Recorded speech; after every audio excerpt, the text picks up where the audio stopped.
कि रहे चमकता सदा शीर्ष पर, ऐसा उन्नत भाल बनाओ, उत्तराखंड को राज्य बनाकर भारत को खुशहाल बनाओ।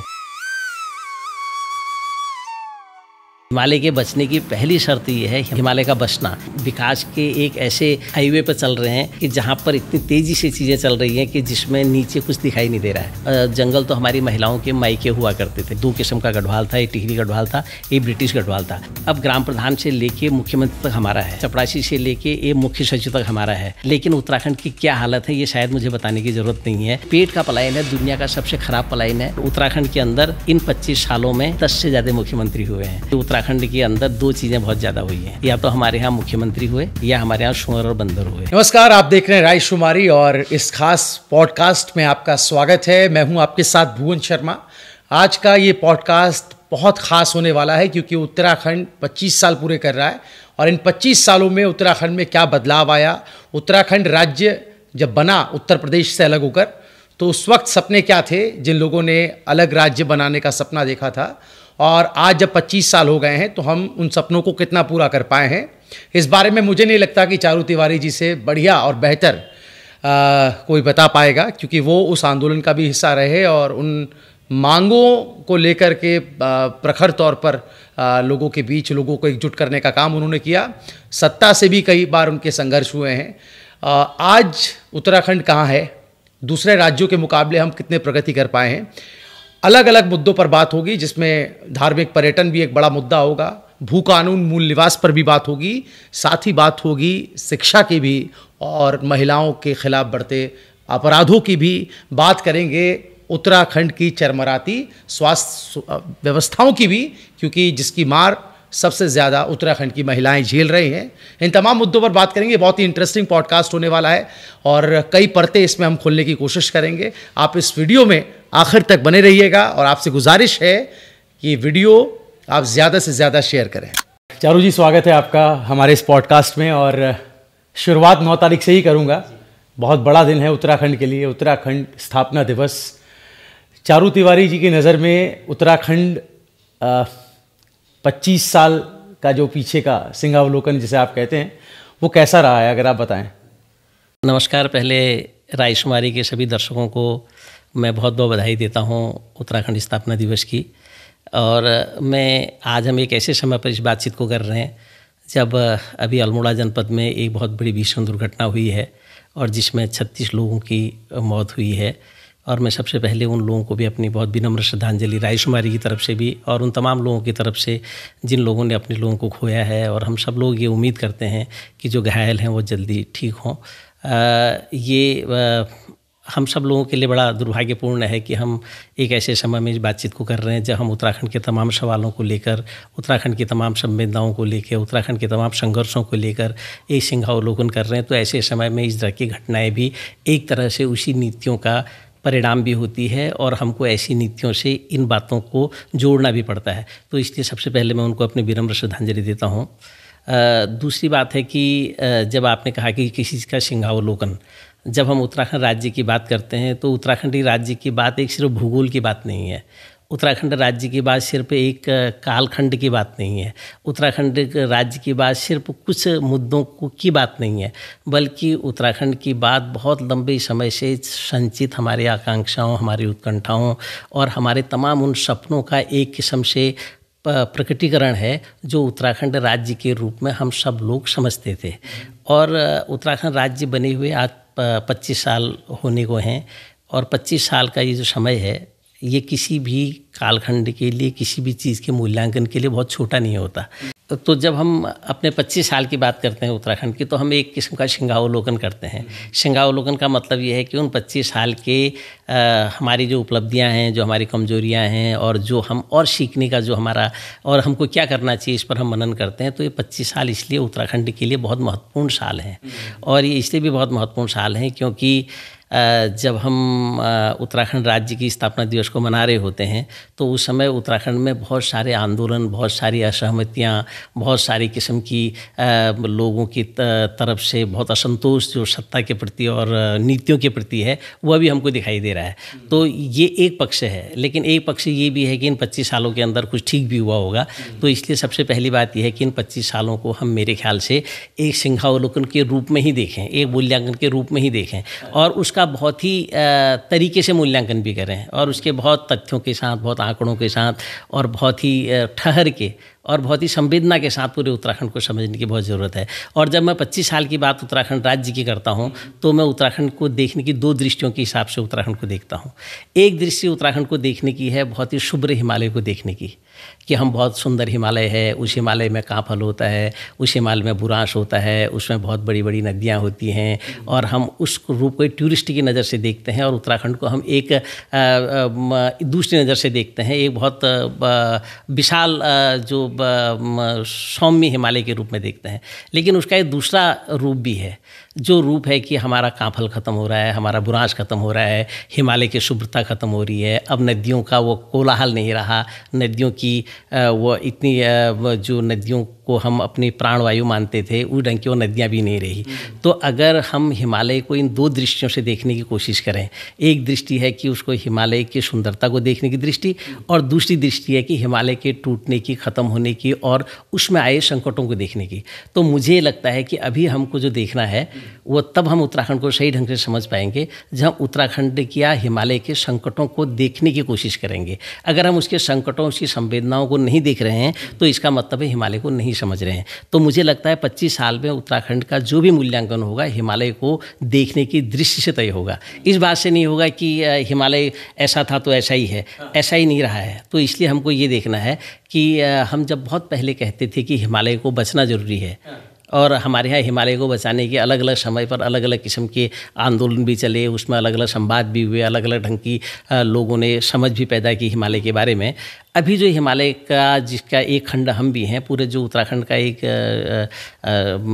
एक ऐसे भूगोल उत्तराखंड का है कि जब हम हिमालय की पूरी बात करते हैं तो हिमालय सिर्फ उत्तराखंड नहीं है, हिमालय बहुत लंबा है, यहाँ से लेके आपके अफगानिस्तान तक पूरा एक पर्वत श्रृंखला है। और हम सब लोगों का ये सौभाग्य भी है कि हम जिस भूगोल में रहते हैं, हमारे 5 खंडों का हिमालय कहा गया है। उस 5 खंडों के हिमालय में एक केदार खंड है, एक मानस खंड है, एक आपका जालंधर है और एक जो है आपका हमारे बगल का जो हिमाचल प्रदेश है। इस प्रकार से हम 5 खंडों के हिमालय में रहते हैं और 5 खंडों के हिमालय में 2 खंड हमारे हैं। हम एक है मानस खंड जिसको हम कुमाऊं कहते हैं और एक है केदार खंड जिसको हम गढ़वाल कहते हैं और हमारे बगल में ही जो है वो नेपाल खंड भी है। तो इस प्रकार से 5 खंडों के हिमालय में 2 खंडों का उत्तराखंड है और ये हिमालय इस समय पूरे एशिया और दुनिया के सबसे बड़े वाटर टैंक में से हिमालय है और पूरे एशिया की और भारत के बड़े हिस्से की निर्भरता उत्तराखंड पर है। तो इसलिए उत्तराखंड को बचाने की जिम्मेदारी सिर्फ उत्तराखंड के लोगों की नहीं है बल्कि उन तमाम लोगों की है जिनके हिमालय से निकलने वाली नदियाँ पूरे देश के अंदर जी डंगर, भाईचारा, सौहार्द, सहकारिता और आर्थिकी का जो संदेश देती है उसको बचाना बहुत ज़रूरी है। तो इसलिए जब हम उत्तराखंड के 25 सालों की बात करेंगे तो हिमालय के इस खंड की तमाम उन दिक्कतों को और उन समस्याओं को समझते हुए हिमालय को बचाने की नहीं बल्कि हिमालय को बचाने की बात भी करेंगे। हिमालय के बचने की पहली शर्त ये है हिमालय का बचना और हिमालय का बचना। हिमालय का बचना क्या है? हिमालय का बचने का मतलब है कि वहाँ के गाँव का बचा रहना और जब वहाँ के गांव बचे रहेंगे तभी हम हिमालय को बचाने की बात कर सकते हैं। वहाँ की संस्कृति, भाषा, लोकगीत, लोक संस्कृतियाँ जितनी भी बसती हैं वो ज़मीन पर बसती हैं। अगर गांव नहीं है तो आपके झोड़े नहीं है, गांव नहीं है तो आपकी चांचरी नहीं है, गांव नहीं है तो आपके झुमेलो नहीं है, गांव नहीं है तो आपके बाजूबंद नहीं है, गांव नहीं है तो आपका पिछौड़ा नहीं है, गांव नहीं है तो आपके नथ नहीं है, गांव नहीं है तो आपके शगुनाकर नहीं है। तो इस प्रकार से हिमालय के पहले बचने की शर्त हिमालय का बचना है। बचने का मतलब है गाँव का बचना है। तो इसलिए जब भी हम अपने राज्य की परिकल्पना की बात करते हैं तो हम विशेषकर हिमालय को बचाने की बात करते हैं, वहाँ के लोगों को बचाने की बात करते हैं। मूल बात तो ये है कि अब ये 25 सालों में हम कैसे इसको देखते हैं। इसमें जो आप बात कर रहे हैं उसी में मैं जोड़ता हूँ, ये जो घोस्ट विलेज शब्द यूज़ किया जाता है या लास्ट विलेज को फर्स्ट विलेज कहने का जो प्रचलन शुरू हुआ है प्रचलन, और रिवर्स माइग्रेशन को भी इसमें जोड़ देते हैं। तो ये जो कवायदे हैं इसको आप कितना कामयाब मानते हैं या ये कितना बेहतर विजन है दोबारा से उनको आबाद करने का, जो गांव खाली हो गए, खासतौर पर हिमालय की तलहटी वाले। देखिए, जैसा मैंने पहले भी कहा कि हिमालय को समझने की बहुत बड़ी ज़रूरत है। हमारी दो दृष्टियां हैं हिमालय को देखने की, जो मैंने पहले भी कहा। अब जिस दृष्टि पर आपने बात कही, मैं उस पर बात करता हूँ कि वो दृष्टि यही होनी चाहिए कि हम हिमालय को देखते किस रूप में हैं। क्या वहाँ के बसने वाले लोगों में भी हम हिमालय की परिकल्पना को देखते हैं, या हम विकास के एक ऐसे हाईवे पर चल रहे हैं कि जहाँ पर इतनी तेज़ी से चीज़ें चल रही हैं कि जिसमें नीचे कुछ दिखाई नहीं दे रहा है। तो दुर्भाग्य से क्या है कि उत्तराखंड जब राज्य की हम परिकल्पना जब हम बात कर रहे थे, तो हमारे अंदर यही हमारे लोग यही समझ रहे थे कि हम क्या समझते थे कि आज़ादी के समय भी, आज़ादी का जब आंदोलन चल रहा था उस समय भी आज़ादी के आंदोलन के जितने भी सोपान हैं, जितने भी हमारे पड़ाव हैं, उन सारे पड़ावों में हमारे जल, जंगल, ज़मीन और हिमालय को बचाने की हिफाजत के सवाल ही सबसे महत्वपूर्ण थे। और हमारे यहाँ 1916 में जब कुमाऊँ परिषद बनी थी, तो कुमाऊँ परिषद ने भी उत्तराखंड के तमाम सवालों को समझने की कोशिश की सामाजिक संगठन के रूप में। और उस समय आज़ादी के आंदोलन भी, महात्मा गांधी के भारत आने के बाद एक तेज़ी जो आई, तो उसके बाद हमारे यहाँ जब वो आंदोलन धीरे धीरे आया, तो हमारे यहाँ लोगों ने क्या समझा कि हमारी जो क्षेत्रीय समस्याएं हैं, जल, जंगल, ज़मीन के सवाल है, जो अंग्रेज़ों के कानून थे, जो अंग्रेज़ों की जंगलों के कानून थे जिनमें हमारा हक था, जो हमारी प्राकृतिक संसाधन थे, उन पर लोगों का जो अधिकार था, उस पर अंग्रेज़ों ने धीरे धीरे अपने कानूनों से कब्जा करना शुरू किया। तो लोगों का असंतोष था उसमें, जल, जंगल और ज़मीन के कानूनों को लेकर। तो उसमें 1916 में जब कुमाऊँ परिषद बनी, तो उसने उसको संगठित रूप से आगे चलाना शुरू किया। तो उसके बाद 1921 में हमारे यहाँ एक बहुत बड़ा आंदोलन हुआ, जिसको हम कुली बेगार के रूप में जानते हैं। कुली बेगार अंग्रेज़ों की दास्ता से मुक्ति का एक बहुत बड़ा आंदोलन था, और उसके साथ साथ हमने उसको अपने तमाम उन सवालों के साथ भी जोड़ा जो सवाल रोज़ हमारे लोगों को परेशान करते थे, जो हमारे लोगों को रोज़ जिन नीतियों से, जिन कानूनों से लोगों को दिक्कत थी, उसके प्रतिकार के रूप में भी एक नया रास्ता हम लोगों ने तैयार किया। मैं इस बात को इसलिए कह रहा हूँ क्योंकि जो सवाल आपने उठाया, इसको समझे बिना हम इसको कर नहीं सकते। तो उसी समय क्या हुआ कि हमारी महिलाओं ने भी उस कुली बेगार के बाद अपनी दिल्ली को लांघना शुरू किया, और उन्होंने भी अपने सवालों को उठाना शुरू किया, क्योंकि इन तमाम सवालों से सबसे पहले महिलाएं ही टकराती रही हैं। तो हमारे यहाँ क्या हुआ कि इस दौर में हमारे यहाँ वन आंदोलन, वन कानूनों के खिलाफ लोग बहुत खड़े हुए। तो उस समय और लोगों की क्योंकि निर्भरता पूरे जंगलों पर थी, तो वह अपने जंगलों पर किसी भी और अपने हकों के बिना आगे बढ़ने की सोच भी नहीं सकते थे। और यहाँ तक कि जो जंगल तो हमारी महिलाओं के मायके हुआ करते थे, और उन जंगलों से ही हमारी सारी अभिव्यक्तियाँ भी थी। हमारे बहुत सारे लोकगीत जो हैं जंगलों से जुड़े हुए होते थे। लेकिन जब अंग्रेज़ों ने उस पर थोड़ा सा अंकुश लगाना शुरू किया, जब रिजर्व फॉरेस्ट वगैरह इसको लाना शुरू किया, तो हमारे लोगों ने आंदोलन को शुरू किया। तो उस समय दो घटनाएँ बहुत महत्वपूर्ण है उत्तराखंड के अंदर हमारे यहाँ जो उस दौर में। एक 23 अप्रैल 1930 को एक घटना हुई, जिसमें हमारे वीर चंद सिंह गढ़वाली ने पेशावर में पठानों पर, निहत्थे पठानों पर गोली चलाने से मना किया था।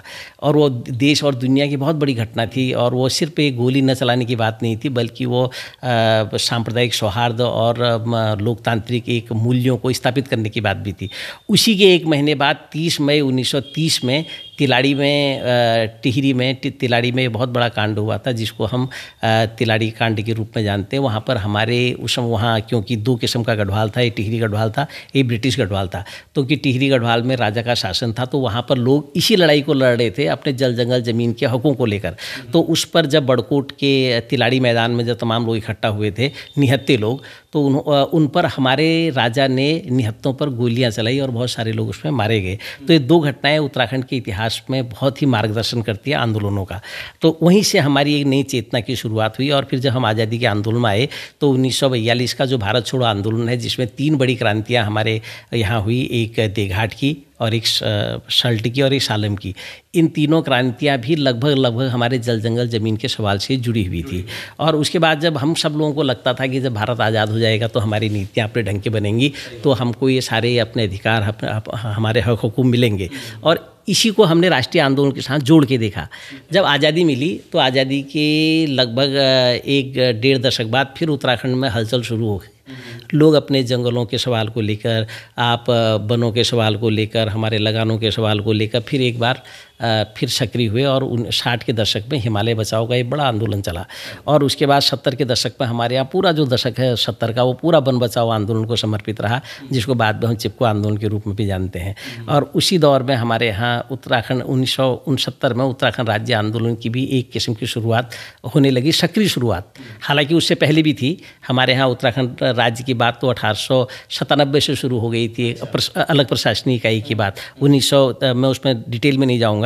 1933 में भी वो बात हुई थी, उसके बाद 1938 में भी वो बात हुई थी, फिर उसके बाद 1948 में भी वो बात हुई थी, फिर 1952 में कॉमरेड पीसी जोशी ने तो बहुत तरीके से उसको रखा है, 1957 में फिर उसकी बात हुई थी। उसके बाद 1967 में एक राज्य परिषद बनी, तो उसके माध्यम से फिर आंदोलन सड़कों पर आया और पहली बार दिल्ली में 1969 में रैली हुई, 1972 में हुई, 1978 में हुई। खैर एक बड़ा कालखंड है आंदोलन, टाइम लाइन है बड़ा। और उसके बाद 1980 के दौर में जब उत्तराखंड कांदल की 79 में स्थापना हुई, तो उसके बाद एक राजनीतिक रूप भी उसने लेना शुरू किया। लेकिन जल जंगल ज़मीन के सवाल और लड़ाइयाँ तब भी चल रही थी और उन सब चीज़ों को हमने इस रूप में देखा। तो अब क्या हुआ कि आज़ादी के समय में हम समझ रहे थे कि हमारी सारी समस्याएँ आज़ादी के साथ ख़त्म हो जाएंगे, हम नीतियाँ बनाएंगे, लेकिन नहीं हो पाया। पूरे देश के अंदर भी हम उसको उस रूप में देखते हैं और उत्तराखंड के रूप में तो देखते थे। तो उस समय लोगों को लगा कि हमारी सारी समस्याओं का समाधान अलग राज्य में है। तो हम लोग क्या समझ रहे थे कि आज़ादी के बाद जितनी भी नीति बनाने वाले लोग हैं वो दिल्ली और लखनऊ में बैठते हैं, और हमको क्या लगता था कि वो हमारी ज़मीन को नहीं जानते, हमारे जंगल को नहीं जानते, हमारे गाड़ गधेरों को नहीं जानते, हमारी भाषा को नहीं जानते। जो हमारे लिए नीतियाँ बना रहे हैं वो लोग हमारे युवाओं के सपनों को नहीं जानते, वो हमारे महिलाओं के पीठ के दर्द को नहीं जानते, और वो एक तरह से वो हिमालय को जानते ही नहीं है, तो हमारे अनुरूप नीतियाँ नहीं बना रहे हैं। और 8 जनपद जो उत्तराखंड के उस समय 8 जनपद थे, तो उन 8 जनपद के लोगों को लगता था कि ये लोग जो दिल्ली और लखनऊ की एयर कंडीशन कमरों में बैठे हैं, ये लोग हमारी नीतियों को बनाने में इसलिए असफल हैं क्योंकि उनको हमारा मर्म पता नहीं है, हमारी संवेदनाएं पता नहीं है। ये मोटा मोटी हम सब लोगों को लगता था। तो उसके खिलाफ लोगों ने एक आंदोलन चलाया और जिसमें उन्होंने सोचा कि हम जब अपना राज्य बनाएंगे, क्योंकि भारतीय संविधान हम सब लोगों को इस बात की इजाज़त देता है कि हम कोई भी स्टेट की मांग कर सकते हैं। तो स्टेट की मांग जब बहुत तेज़ी के साथ आगे बढ़ी, तो उसमें हमारे यहाँ तमाम लोगों की आकांक्षाएं यही थी कि हम वहाँ से अलग होके, अलग होने का मतलब ये नहीं था कि हम कोई उत्तर प्रदेश से अलग होने का हमको शौक़ है, बल्कि ये था कि पर्वतीय क्षेत्रों की जो पर्वतीय नीतियाँ हैं वो लागू हों ताकि वहाँ के लोग संपन्न हों, सुखी हों, खुशहाल हों। ये परिकल्पना थी, वो नहीं हुई। तो हमारे लोगों ने 40 साल का सतत एक आंदोलन चलाया और उसमें 42 शहादतें हुई और उसके बाद हमको उत्तराखंड राज्य बना। उत्तराखंड राज्य आज से 25 साल पहले 9 नवंबर 2000 को ये राज्य हमको मिला। जब ये राज्य मिला तो ये राज्य के पीछे हमारी 42 शहादतों के अलावा 2 हमारी बहनें बेलमती चौहान और हंसा धनाई ने भी अपनी शहादत दी। तो इतना बड़ा एक कालखंड है शॉर्ट में पूरे आंदोलन का। तो उसके बाद हमको राज्य मिला तो हम क्या समझ रहे थे कि उत्तर प्रदेश में बैठे हुए लोग या दिल्ली में बैठे हुए लोग हिमालय हमारे उत्तराखंड की समस्याओं को नहीं समझ पा रहे हैं। अब हमारे लोग होंगे तो हम नई नीतियाँ बनाएंगे। लेकिन दुर्भाग्य से इन 25 सालों के अंदर अब ग्राम प्रधान से लेके मुख्यमंत्री तक हमारा है। अब आपका एक चपरासी से लेके ये मुख्य सचिव तक हमारा है। लेकिन उत्तराखंड की क्या हालत है ये शायद मुझे बताने की ज़रूरत नहीं है। और अब हम तो अब किसी से शिकायत भी नहीं कर सकते। अब तो हम किसी से ये भी नहीं कह सकते कि हमारे लिए कौन दोषी है, क्योंकि हमारे बीच के लोग ही नीतियाँ बनाने वाले हैं और हमारे ही लोग सत्ताओं में हैं, हमारे ही लोग प्रशासन में हैं। तो ऐसी स्थिति में हमको इस बात को तो सोचना ही पड़ेगा कि जिस उत्तराखंड राज्य की परिकल्पना को लेकर हम सब लोग लड़े थे और हमारे लोगों ने अपनी शहादत दी थी, क्या उस उत्तराखंड के सही सपनों को, आकांक्षाओं को हम पूरा कर पाए हैं। जैसे मैं बार बार एक बात को कहता हूँ कि हमारे यहाँ उत्तराखंड राज्य आंदोलन के दौरान एक बड़ा नारा था। वह नारा था कि रहे चमकता सदा शीर्ष पर ऐसा उन्नत भाल बनाओ, उत्तराखंड को राज्य बनाकर भारत को खुशहाल बनाओ। ये परिकल्पना पूरे उत्तराखंड राज्य की थी। लेकिन दुर्भाग्य से जैसा आपने कहा कि ये जो चीज़ें क्या हो पाई हैं, तो इस पर जब हम बात करते हैं तो हमको बहुत इन चीज़ों से जूझना पड़ता है। इन चीज़ों पर हमको इन 25 सालों पर इन चीज़ों पर बात करनी पड़ी है। बड़ा दुर्भाग्यपूर्ण है, क्योंकि हमने क्या कहा था, हमारे यहाँ जो मूल चीज़ें थी, मूल था हमारे यहाँ की हम सबसे पहले विषम भौगोलिक परिस्थिति हमारी थी। तो हमको लगता था कि हमारे यहाँ अच्छे स्कूल होने चाहिए, हमारे यहाँ अच्छे अस्पताल होने चाहिए, चाहिए, हमारे यहाँ अच्छी सड़कें होनी चाहिए, हमारे जल जंगल ज़मीन पर हमारा हक होना चाहिए, और उसके अलावा हमारे यहाँ महिलाओं के जो संकट हैं वो ठीक होने चाहिए, हमारे दलितों के जो सवाल हैं, हमारे यहाँ जो कमज़ोर वर्ग के सवाल हैं वो सॉल्व होने चाहिए, और हमारे यहाँ युवाओं को रोज़गार मिलना चाहिए। और इसको लेके हिमालय को बसाने की परिकल्पना थी। अगर ये सारी चीज़ें होती तो लोग अपना पहाड़ नहीं छोड़ते, लेकिन ये जो सिलसिला है ये उत्तराखंड राज्य बनने के बाद और तेज़ी के साथ बढ़ा। मज़े की बात क्या है कि हम जो बहुत पहले, ऐसा नहीं है कि पलायन हमारे यहाँ पहले से नहीं था, ऐसा नहीं है कि पलायन कोई नई बात है, ऐसा भी नहीं है, और पलायन तो प्रकृति प्रदत्त होता है। यहाँ तक कि पक्षियाँ भी पलायन करती हैं, साइबेरिया के पक्षी हमारे हिंदुस्तान में आ जाते हैं। पलायन तो प्रकृति प्रदत्त है, उसकी बात नहीं, लेकिन पलायन के अलग अलग पहलू हैं। एक पहलू है हमारा, हम पलायन करते हैं, बौद्धिक पलायन होता है जो हम अपनी बेहतरी के लिए करते हैं। एक पलायन ऐसा होता है जो हम अपने पेट के लिए करते हैं। तो जो पेट का पलायन है दुनिया का सबसे खराब पलायन है, और जो बौद्धिक पलायन है दुनिया का सबसे बेहतर पलायन है। और आपको जो जगह अपनी बेहतरी के लिए मिलती है वहाँ जाना। लेकिन हमारे यहाँ दुर्भाग्य क्या है कि हमारे यहाँ 10,000, 15,000, 20,000 की नौकरी के लिए हमारे लोग बाहर जाते रहे, और हुआ क्या कि हमारी जो अर्थव्यवस्था, जो हमारी मूल अर्थव्यवस्था थी, उससे भी हम लोग कट गए हैं। तो इन 25 सालों के अंदर इन जो बातें मैंने अभी आपसे कही, इन पर कोई भी नीतियों का निर्माण नहीं हो पाया। ये 25 साल का हमारे उत्तराखंड का सबसे बड़ा शाह पक्ष है, सबसे काला पक्ष है। और इस पर आज भी देखिए 25 साल में भी वही आंदोलन चल रहे हैं जो उत्तराखंड राज्य आंदोलन, जब राज्य आंदोलन जिस पर चला था, या जो मैं आज़ादी के समय के आंदोलन की बात कर रहा हूँ, सारे वही मुद्दे हैं जो मुद्दे तब भी थे, और उन्हीं मुद्दों पर हम आज भी लड़ रहे हैं। तो इसलिए हमको कहना होगा कि क्या इन 25 साल के उत्तराखंड क्या हमारे सपनों का उत्तराखंड है। राजनीतिक इच्छा शक्ति पर अगर हम आते हैं, कई सरकारें आ गई इस दौर में, क्या लगता है आपको? आप चूंकि आंदोलन का चेहरा रहे, एक स्टेक होल्डर भी रहे हैं, सरकार के साथ आपने टेबल पर बातचीत भी की है, तो राजनीतिक इच्छा शक्ति पर क्या देखते हैं आप? सरकार की मंशा और राजनेताओं की मंशा, ऐसा क्या लगता है आपको, कितना बदलाव आया? देखिए, सबसे बड़ी दिक्कत है राजनीतिक इच्छा शक्ति की। और डेमोक्रेसी में और जो लोकतंत्र है, लोकतंत्र में हमेशा जो भी तय करता है वो लोग करते हैं जो चुने हुए प्रतिनिधि होते हैं और जो सत्ताओं में जाते हैं, चाहे वो ग्राम सभाएँ हों, चाहे वो क्षेत्र पंचायतें हों, चाहे वो जिला पंचायतें हों, चाहे वो विधानसभा हो, चाहे वो लोकसभा हो या स्थानीय निकाय हों। उसमें हमारे चुने हुए लोग जाते हैं और हमारी आकांक्षाओं को, हमारे मुद्दों को रख कर वो नीतियों का निर्माण करते हैं। और इसके लिए बहुत ही राजनीतिक इच्छा शक्ति की ज़रूरत होती है और एक समझ की ज़रूरत भी होती है। दुर्भाग्य से हमारे यहाँ जब राज्य बना, तो राज्य बनने का जो पहली जो अंतरिम सरकार बनी वो भारतीय जनता पार्टी की बनी। वो अंतरिम सरकार थी और उसमें MLC और MLA सब मिलके उन्होंने वो सरकार बनाई। और उसके पहले मुख्यमंत्री जो है नित्यानंद स्वामी हमारे यहाँ बने। और हमारी पहली चुनी हुई सरकार जो है 2002 में बनी, जो पहला इलेक्शन हमारे यहाँ हुआ। और उसमें कांग्रेस की सरकार बनी। और कांग्रेस की सरकार में हमारे पास एक ऐसा मुख्यमंत्री आया जिसको सब लोग कहते थे कि वो विकास पुरुष हैं। और नयन दत्त तिवारी जी के बारे में ये भी था कि उनने पूरी दुनिया भर की चीज़ों को देखा है और केंद्र में और उत्तर प्रदेश में बड़ी सत्ता को उन्होंने संभाला, अलग अलग पदों में रहे थे। तो उत्तराखंड में आए तो लोगों को लगता था कि नयन दत्त तिवारी के नेतृत्व में निश्चित रूप से विकास की कोई धारा बहेगी। तो उसके नयन दत्त तिवारी जी के बाद फिर हमारे यहाँ 2007 में इलेक्शन हुआ तो भारतीय जनता पार्टी आ गई। और तो उस समय भी हम सब लोगों को बताया गया कि हमारे बहुत ही ईमानदार, योग्य मुख्यमंत्री, बहुत सुंदर मुख्यमंत्री और जिनका सेना में बहुत बड़ा काम रहा है, भुवन खंडूरी जी हमारे यहाँ मुख्यमंत्री बने। लेकिन उनके उससे पहले हमारे भगत सिंह कोश्यारी अंतरिम सरकार में भगत सिंह कोश्यारी जी भी मुख्यमंत्री बने। तो अंतरिम सरकार में तो उनको भी बहुत ज़मीन से जुड़ा हुआ नेता हम सब लोग मानते थे और हम लोग समझते थे कि इनका तो बहुत बड़ा ज़मीन में काम है। उसके बाद 2007 के बाद फिर हमारे यहाँ रमेश पोखरियाल निशंक को मुख्यमंत्री बना दिया गया। उसके बाद 2012 में फिर खंडूरी जी को मुख्यमंत्री बनाया गया।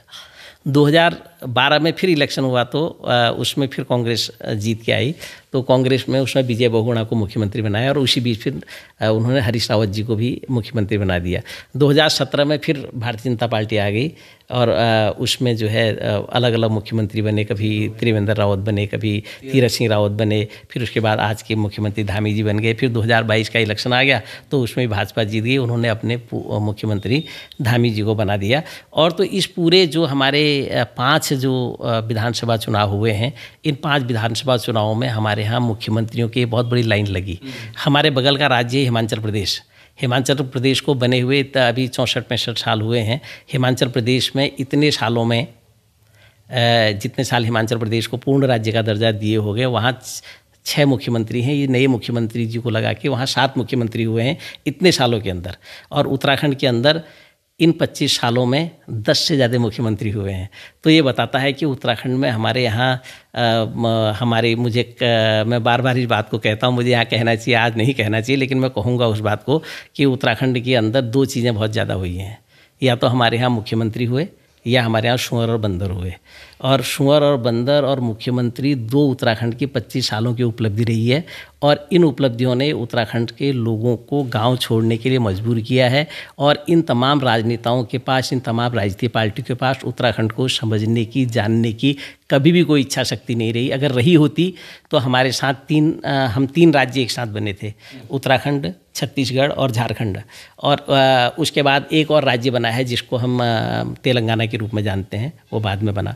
तो हमारे साथ जो राज्य बने हैं उन राज्यों के समय में परिसीमन, परिसंपत्ति, राजधानी के सवालों को लेकर बड़ी साफ समझ उन लोगों की थी।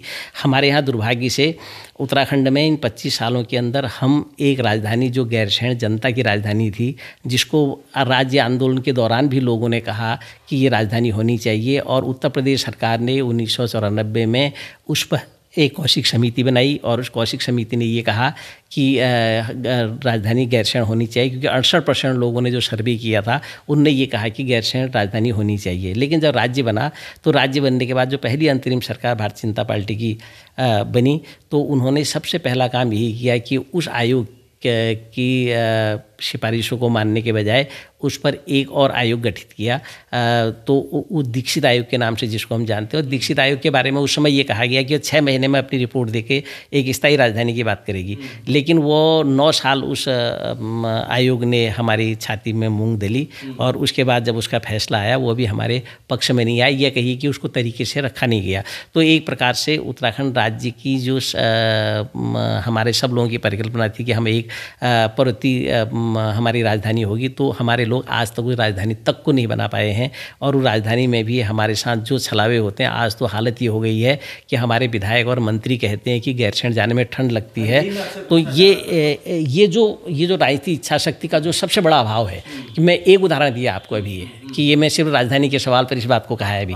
और वो राजधानी बना रहे थे हम, जी राजधानी को वीर चंद सिंह गढ़वाली के नाम पर उसका नाम भी चंदनगर रखा गया। जब उसके प्रति आपकी आस्था नहीं है तो आप समझ सकते हैं कि आपके उत्तराखंड के तमाम और मुद्दों पर क्या आपका रहा होगा। अब आप देखिए कि हम एक लंबे समय तक इस बात पर जूझते रहे। जो उत्तर प्रदेश से जब हम अलग हुए थे तो हमारे परिसंपत्तियों के बंटवारे को लेकर जो इच्छा शक्ति का अभाव हमारे लोगों में रहा है, जिस कमज़ोर इच्छा शक्ति में हमारे नेता रहे हैं, वो बताता है कि हमारी परिसंपत्तियों में आज भी उत्तर प्रदेश का बहुत बड़ी हिस्सेदारी है। और आज भी तमाम जगहों पर उत्तर प्रदेश से हमारे बंटवारा ढंग से हुआ नहीं है। तो वो बंटवारे का सवाल भी है। हमारे यहाँ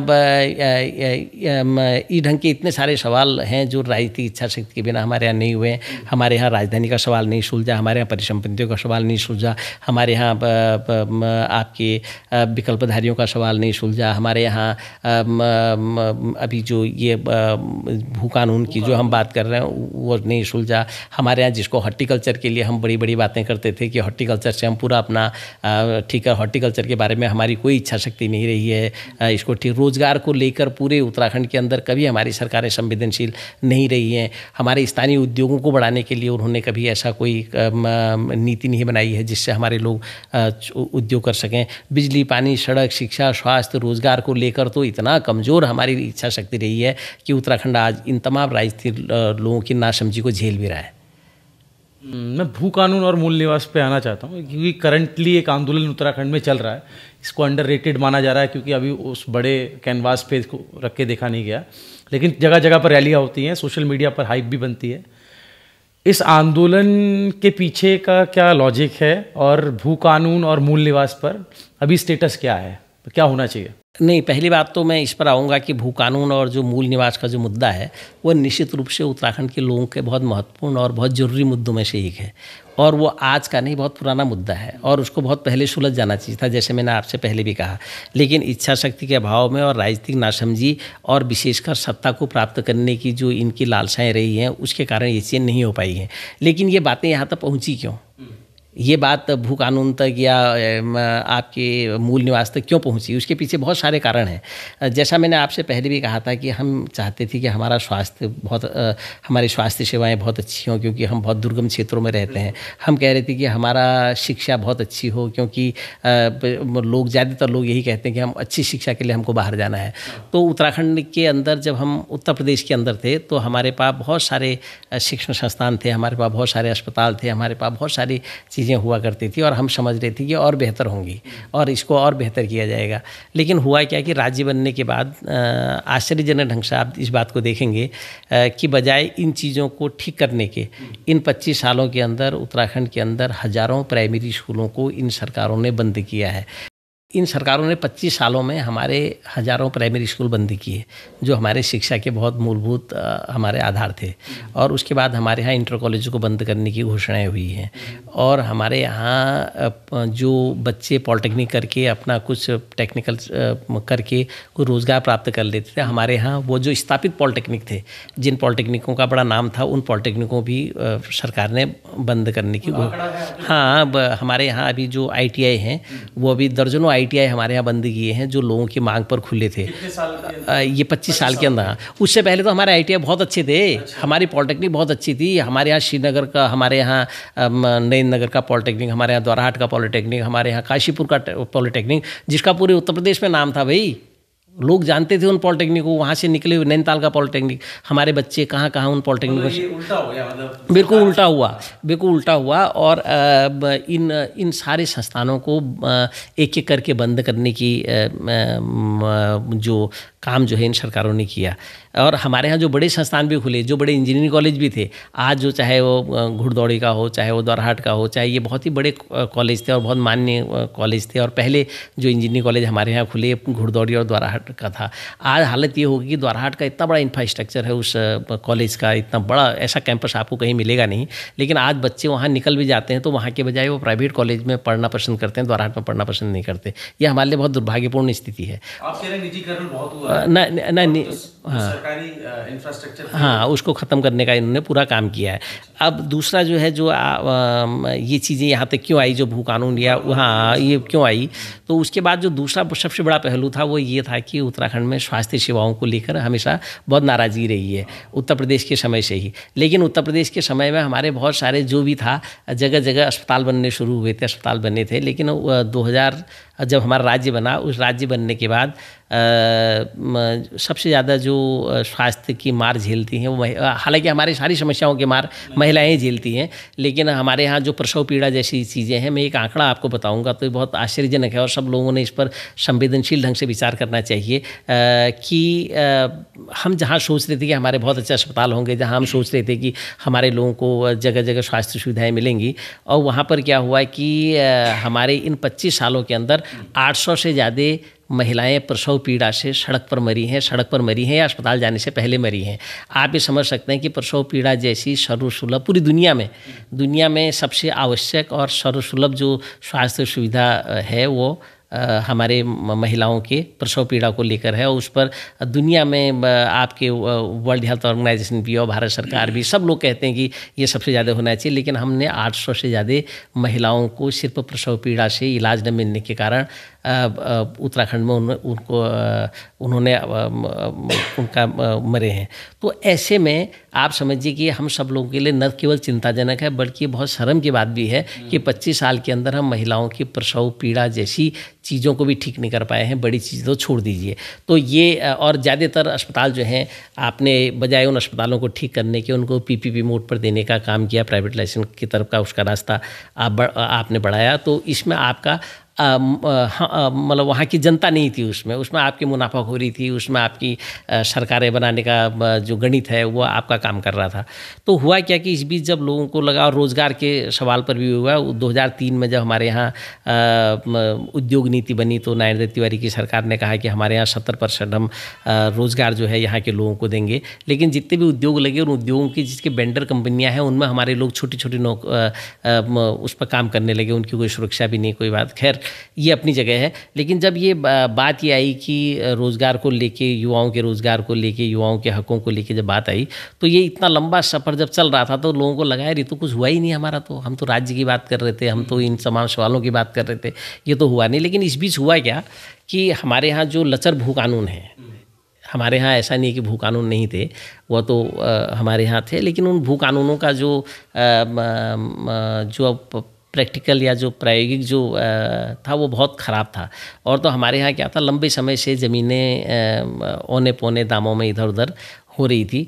तो इस बीच क्या हुआ कि ये मामला तब ज़्यादा लोगों के समझ में आया जब 2018 में हमारे यहाँ भू कानून में सरकार ने संशोधन किया, और वह 3 संशोधन ने बहुत बड़े संशोधन किए, जो 154 में, 143 में जो संशोधन किए, उससे क्या हुआ कि 154 के संशोधन में, 143 के संशोधन, उत्तराखंड में पूरी ज़मीनों का एक मुश्त बेचने का इंतजाम सरकारों ने कर दिया। इस पर मैं कानून पर पूरा जाऊँगा तो लंबा हो जाएगा, लेकिन मैं इतना कह रहा हूँ कि वह जो संशोधन था उसने उत्तराखंड के लोगों में अपनी ज़मीनों के प्रति एक चेतना तो जगाई।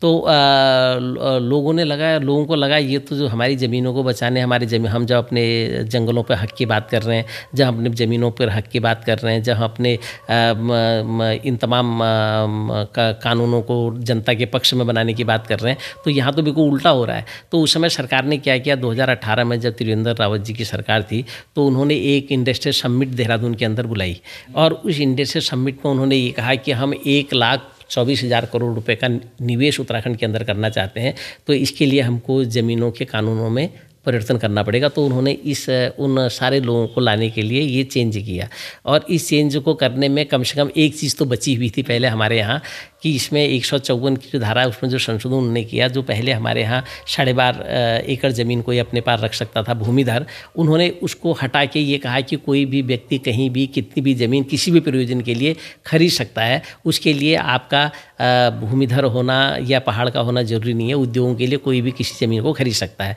लेकिन उसमें एक शर्त उस समय थी कि वो जिस उपयोग के लिए वो ज़मीन को खरीदेगा वही उद्योग लगाना होगा।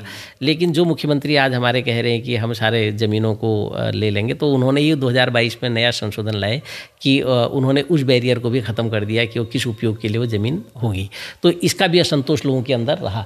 तो लंबे समय से 2018 में जब ये सब हुआ था, तो तभी से लोग इस बात को कहना शुरू कर दिया था, लोगों ने विरोध करना शुरू कर दिया था, और लोगों की मांग थी कि संशोधन को, आप इन संशोधनों को ख़त्म करें, 143 को भी, जो भूमि परिवर्तन का है, और जो भी संशोधन उन्होंने किए इनको खत्म करो। मतलब इसको थोड़ा आसान भाषा में समझिए, जो अभी संशोधन हुआ है अभी सरकार, अब ये कह रहे हैं कि अगर जैसे मैंने कोई इंडस्ट्री लगाने के लिए जमीन ली है वहाँ पे, आउटसाइडर हूँ अगर मैं वहाँ अपना रिजॉर्ट बना लेता हूँ या अपना कोई और दूसरा काम कर लेता हूँ, तो उसमें कोई ऑब्जेक्शन नहीं होता। हाँ भाई, यही धामी जी ने यही कहा। यही कहा उन्होंने कि जिस उपयोग के लिए, हालांकि धामी जी आज दूसरी बात कर रहे हैं, वो उन लोगों की ज़मीनों को लेने की बात कर रहे हैं जो 250 स्क्वायर मीटर जो रेजिडेंशियल ज़मीन की बात कर रहे हैं, वो भी अवैध हो सकती हैं। लेकिन मैं ये कह रहा हूँ कि ज़्यादा ज़मीन हमारे यहाँ क्या है कि इसको समझने के लिए बहुत लंबा असल में ज़मीनों का मसला है। ज़मीनों का मसला सिर्फ ज़मीनों को खरीदने बेचने का नहीं है। भू कानून का मतलब जिसकी बात हमारे लोग कर रहे हैं वो सिर्फ ज़मीन को खरीदने बेचने की बात नहीं है, बल्कि हमारे यहाँ 1964 में आखिर बार पैमाइश हुई है। अंग्रेज़ जब हमारे यहाँ रहे तो अंग्रेज़ों ने हमारे यहाँ 132 साल में 11 बार पैमाइश कराई, ज़मीनों का प्रबंधन कराया।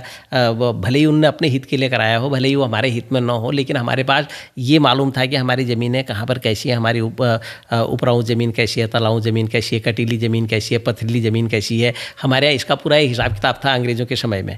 लेकिन हमारे यहाँ 1964 के बाद हमारी कोई पैमाइश नहीं हुई है। हमारे पास जो भी ज़मीन के आंकड़े हैं वो 1964 के आंकड़े हैं हमारे पास। अगर मैं मोटा मोटी एक ये आंकड़े ऑथेंटिक नहीं हो सकते हैं, लेकिन अनुमान से अगर मैं बताऊं तो उत्तराखंड की पूरी जो ये बहुत आश्चर्यजनक आंकड़ा है कि उत्तराखंड की पूरी ज़मीन जो है 54 लाख हेक्टेयर है, और जिसमें से 34 लाख हेक्टेयर ज़मीन सीधे फॉरेस्ट के पास है हमारी। और हमारे पास जो जिस ज़मीन पर हम खेती कर रहे हैं वो सिर्फ 7 लाख हेक्टेयर है, और जबकि सरकार के खाते में 10 लाख हेक्टेयर ज़मीन है। तो कहने का मतलब है कि अगर मैं उसको प्रतिशत में बताऊं तो हमारे यहाँ जो पैमाइश हुई थी 1823 में, जिसको 80 साला पैमाइश का बंदोबस्त कहते हैं, उस बंदोबस्त में हमारे यहाँ लगभग 29% ज़मीन पर खेती हो रही थी 1823 23 में। और जब हमारे यहाँ 1964 की पैमाइश हुई तो 1964 की पैमाइश में हमारे यहाँ वो जो ज़मीन का रकबा है, खेती का रकबा है, वो सिर्फ 14% रह गया। और अगर उसी अनुपात में हम आज देखें, जब उत्तराखंड राज्य बना था तो हमारे पास सिर्फ वो ज़मीन 7% रह गई थी। अगर हम आज उसका मूल्यांकन करें तो हमारे पास खेती की ज़मीन सिर्फ 4% रह गई है। और ये 4% जो ज़मीन रह गई है, जो मैं पूरे भू कानून की बात कर रहा हूँ, जब हम भू कानून की बात करते हैं तो सिर्फ ज़मीन को खरीदने बेचने की बात नहीं करते हैं। ज़मीन को खरीदने बेचना एक महत्वपूर्ण मुद्दा है और वो हमारे भू कानून के अंदर एक आर्टिकल तो है, लेकिन हमारे इन तमाम सवालों को भी हमने देखना है। इसलिए देखना है क्योंकि अभी हमारी पूरी ज़मीनों पर जब पैमाइश नहीं हुई है तो हमारे यहाँ सब गोल खाते की ज़मीनें भी हैं, उनको भी उससे मुक्त करना बहुत ज़रूरी है। और सबसे बड़ी बात क्या है कि लगातार कम होती खेती जो है उसने हम सब लोगों के सामने बड़े संकट पैदा कर दिए। तो खेती की ज़मीन हमारे पास 4% भी नहीं रही है और उससे हो क्या गया है कि गाँव के अंदर जितने लोगों के पास भी 1964 में जो ज़मीन दर्ज थी, अगर उसको आज उसका बंटवारा कर दें तो लोगों के पास 2 नाली ज़मीन भी नहीं बची है, लोगों के पास 4 नाली ज़मीन भी नहीं बची है।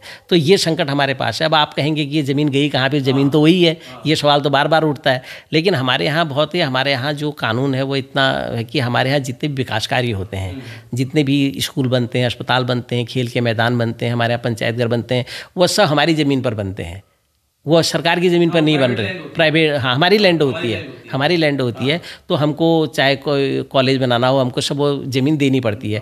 तो हमारी ज़मीन पिछले जिसको ये विकास कह रहे हैं, ये विकास में 200% से ज़्यादा ज़मीन हमारे इतनी विकास कार्यों में चली गई है। तो हमारे यहाँ वो ज़मीन हमारे हाथ से निकल गया। और फॉरेस्ट्री की ज़मीन या आपकी जो सरकारी ज़मीन है उस पर तो हम हाथ भी नहीं लगा सकते हैं। तो इस प्रकार से हमारे हाथ से लगातार खेती की ज़मीन चली जा रही है। और उसके बाद जो सरकार ने विकास का जो नया जलजला दिया है, हमारे यहाँ एक तरफ तो हम भू कानून की बात करते हैं और दूसरी तरफ हमारे यहाँ लोग पंचायतों, नगर पंचायत खोलो कहते हैं, हमारे यहाँ नगर पालिकाएँ बनाओ कहते हैं, हमारे यहाँ नगर निगम बनाओ कहते हैं। इस बात को भी समझना बहुत ज़रूरी है कि जब भी हम इस ढंग के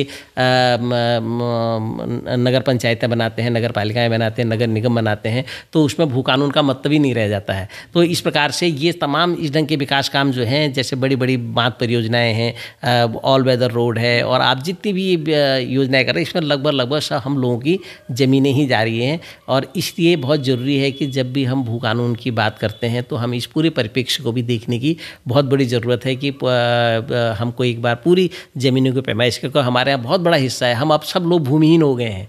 अब तो हमारे यहाँ 10 जिसके बाद 10 नाली ज़मीन से कम जिसकी ज़मीन है वो भूमिहीन है। अभी उत्तराखंड में 80% से लोग भूमिहीन की श्रेणी में आते हैं। तो इसलिए इस बात को देखना बहुत ज़रूरी है कि जब हम 80% ज़्यादा भूमिहीन की श्रेणी में आ रहे हैं तो क्या हमारे जो पूरी ज़मीन का सवाल है वो कोई एक आर्टिकल से सॉल्व होना है या पूरी से होना है। लेकिन जो बात उठी है वो सही उठी है और जो बात हो रही है वो बिल्कुल सही हो रही है, क्योंकि हमारे यहाँ लगातार इस ढंग के ज़मीनों का दूसरे उपयोगों के लिए जाना हमारे लिए हर किस्म से वो ख़तरनाक है। हमारी वो पर्यावरणीय दृष्टि से भी ख़राब है, विकास की दृष्टि से भी ख़राब है, और हमारे यहाँ समाज, संस्कृति, भाषा और तमाम चीज़ों को करने के लिए भी जो है, इसलिए इस मांग का बड़ा मतलब है और जनता के साथ सीधी जुड़ी हुई ये मांग भी है। और ये अभी और बहस की ज़रूरत इसमें है कि हम इसको किसी और बेहतर इसको कर सकते हैं, लेकिन हम सब लोग उसका समर्थन करते हैं। हम तो खुद उसमें शामिल रहे हैं, पूरे आंदोलन में शामिल रहे हैं, लेकिन इस पर इस ढंग से विचार भी किया। एक तरफा एक आंदोलन हो रहा है या उधर से भी कोई रिस्पॉन्स आ रहा है,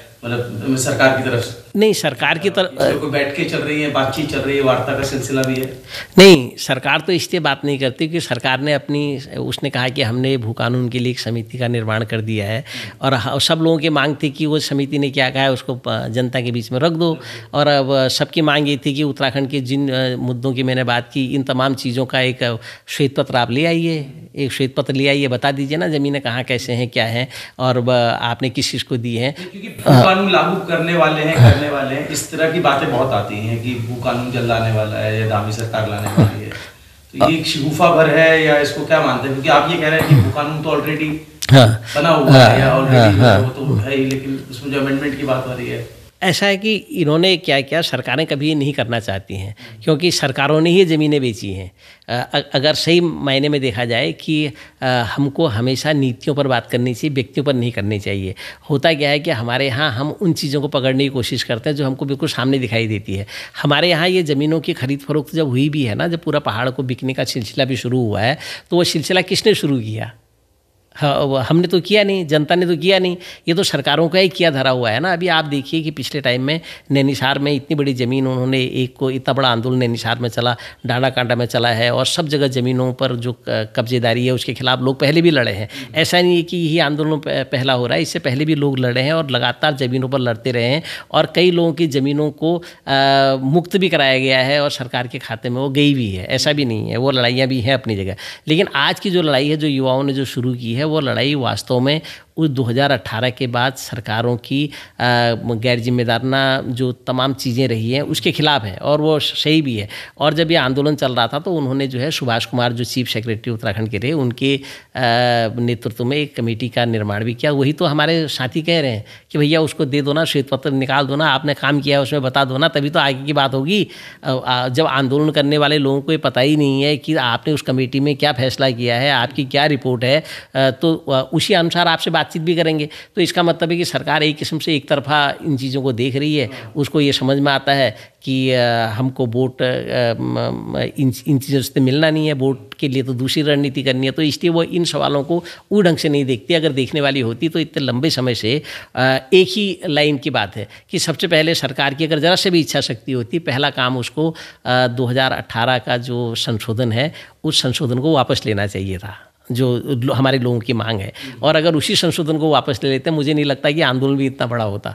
एक तो ये, और दूसरी बात ये है कि सरकार ने न केवल उसको वापस लेने का काम किया, बल्कि उन्होंने अभी उसमें 11 संशोधन और कर दिए हैं, उसमें 11 संशोधन और कर दिए हैं। तो इस प्रकार से सरकार की, इन सरकारों की न तो कोई इच्छा शक्ति है और न जनता की संवेदनाओं को समझने की कोशिश कर रहे हैं। तो इसलिए इस आंदोलन का अपना मतलब है, इस आंदोलन का अपना महत्व है। ठीक है, हाँ। चलिए थोड़ा सा इन मसलों से अलग चलते हैं और क्राइम की बात करते हैं। उत्तराखंड को लोग देवभूमि के नाम से कहते हैं, देवभूमि है, और यहाँ अपराध दूर दूर तक, मतलब कोई कल्पना नहीं कर सकता कि यहाँ पे अपराध प्रवृत्तियां बढ़ रही होंगी। लेकिन हमने हाल में एक अंकिता भंडारी 2 साल पहले एक बड़ा कांड देखा, जिसके अपने राजनीतिक जुड़ाव भी थे, कनेक्शन भी निकले।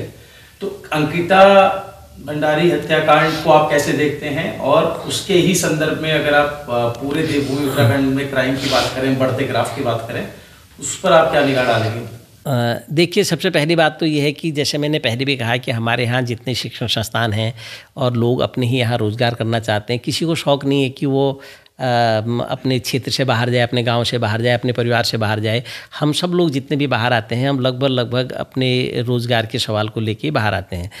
और उत्तराखंड में एक लड़की ने अपने यहाँ एक मैनेजमेंट संस्थान से होटल मैनेजमेंट का कोर्स किया, और जो लड़की चाहती थी कि वो अपने यहाँ वो नौकरी करे, तो उसको अपने ही ज़िले में, अपने ही क्षेत्र में एक रिजॉर्ट में नौकरी वो कर रही थी।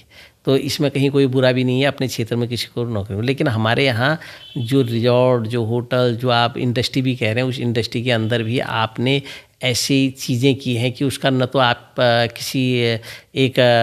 आपने कभी उसकी मॉनिटरिंग की है, न कभी आपने इस पर, ये तो पर्यटक प्रदेश बनना चाहिए ना। एक जो घटना ये हुई है, अंकिता कांड वाली घटना हुई है, अंकिता हत्याकांड जो हुआ है, ये अंकिता हत्याकांड जो है पर्यटन से जुड़ा हुआ मामला भी है, क्योंकि हमारे सब लोग कह रहे थे कि हम उत्तराखंड को पर्यटक राज्य बनाएंगे और पर्यटन से ही हम अपनी अर्थव्यवस्था को बड़ा करेंगे। तो जब हम पर्यटक राज्य बनाएंगे, जो पर्यटन राज्य बनाएंगे, तो उसमें होटल होंगे, उसमें रिजॉर्ट होंगे, उसमें काम करने वाले भी हमारे लोग होंगे। जब हमारे लोग होंगे तो अंकिता भी तो उसी अपेक्षाओं को लेके एक रिजॉर्ट में गई है ना काम करने के लिए। वो उसने होटल मैनेजमेंट किया है, वहाँ काम करने के लिए गई है। तो ये बहुत दुर्भाग्यपूर्ण है कि उत्तराखंड में, जिसको आप देवभूमि कहते हैं, जिसको आप कहते हैं कि अपेक्षाकृत यहाँ पर अपराध नहीं होते हैं, वहाँ अपने ही ज़िले में एक रिजॉर्ट में नौकरी पर गई हुई बच्ची के साथ ये कांड होना, और उसमें भी उन पॉलिटिकल लोगों का इन्वॉल्व होना जो लोग सत्ता में थे और उन पार्टियों के पदाधिकारी भी थे।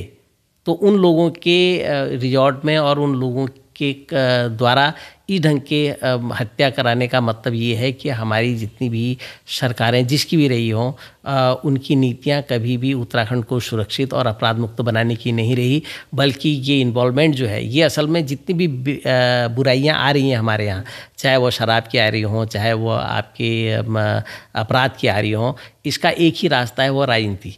और वो ऐसी राजनीति जो अपसंस्कृति राजनीति है, उत्तराखंड के अंदर राजनीति के रास्ते से ही शराब आ रही है, राजनीति के रास्ते से ही अपराध भी आ रहा है। तो इसलिए यह बात सोचनी है कि क्या इस उत्तराखंड को बचाने के लिए हमको कोई ऐसे राजनीतिक विकल्प की ज़रूरत होगी जो उत्तराखंड की संवेदनाओं को, वहाँ की चीज़ों को तरीके से समझ सके और अंकिता जैसे कांडों को न केवल रोके बल्कि उनके जो दोषी हैं उनको सज़ा भी मिले।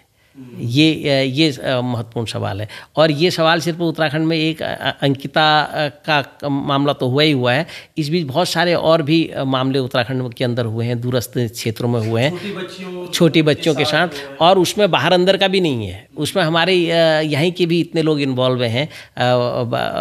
बाहर के तो होने का ये है कि जब आप अपसंस्कृति को लाते हैं तो वो पूरे समाज में अपने ढंग से फैलती है। तो हमारे यहाँ अभी 4-5 घटनाएं तो इतनी खराब हुई हैं कि अभी आपके सल्ट में एक घटना हुई है, आपके यहाँ लालगुआ में एक घटना हुई। तो ये इसमें से इन्वॉल्व कौन था? सब लोग जान रहे हैं उनको, कौन लोग थे जो सत्ता में जिनकी पार्टियां हैं उनके पदाधिकारी थे वो। तो ये बहुत समझने की बात है। बिल्कुल आपने जो इशारा किया है, मैं यही जानना चाहता हूँ। अंकिता भंडारी का केस इसलिए हमने सामने रखा कि ये वर्ल्ड वाइड चला गया केस और इसमें इसकी जो परतें हैं वो सबने देखी। तो इसमें अपराध होने के बाद जो कन्विक्शन होना चाहिए अपराधी के खिलाफ, कोर्ट तक मैं जाने की बात कर रहा हूँ। सरकार कोर्ट में भी जाती है, कोर्ट में भी सरकार पक्ष रखती है, लेकिन इसमें जिस तरह की कार्रवाई हमने देखी, पुलिसिया कार्रवाई, कथित तौर पर आरोप लगे कि सबूतों को नष्ट किया गया, बुलडोजर चला दिया गया, और तो इसको लेकर के मैं कह रहा हूँ कि एक जो इकोसिस्टम है अपराध के खिलाफ कितना मजबूत है, कितना लचीला है उत्तराखंड के अंदर सरकार या प्रशासन द्वारा जो कार्रवाई की जाती है। नहीं, वो ये है कि पहली बात तो ये है कि अब जो अंकिता कांड वाला पूरा मामला है वो तो पब्लिक डोमेन में है। मैं कुछ कहूँगा तो उसका भी कोई ऐसा मतलब नहीं, क्योंकि सारी चीज़ें अपनी जगह हैं और उसमें कोई कहानी कहने की ज़रूरत नहीं है। और ये अंकिता कांड होने के बाद भी मैं कह रहा हूँ कि उत्तराखंड में लगातार अपराध हो रहे हैं और सरकार उसको समझ रही है, देख रही है, और उसमें इन्वॉल्वमेंट भी उन लोगों का है जो सत्ता में या राजनीति में जो लोग हैं उनका भी इन्वॉल्वमेंट है उसमें। तो कहने का मतलब ये है कि उत्तराखंड जैसे राज्य में जहाँ पर इस बात की बहुत बड़ी ज़रूरत थी कि इन अपराधों को रोकने की, और दूसरा जो है एक चेतना का भी बहुत बड़ा अभाव है। हमारे यहाँ 1989 में एक बहुत बड़ा कांड हुआ था जिसको कमला कांड कहते हैं, हल्द्वानी में वो घटना हुई थी। तो पूरा उत्तराखंड उसमें बंद हो गया था एक घटना से, एक घटना में, और पूरे लोग सड़कों पर आ जाते हैं अपने अपने तरीके से।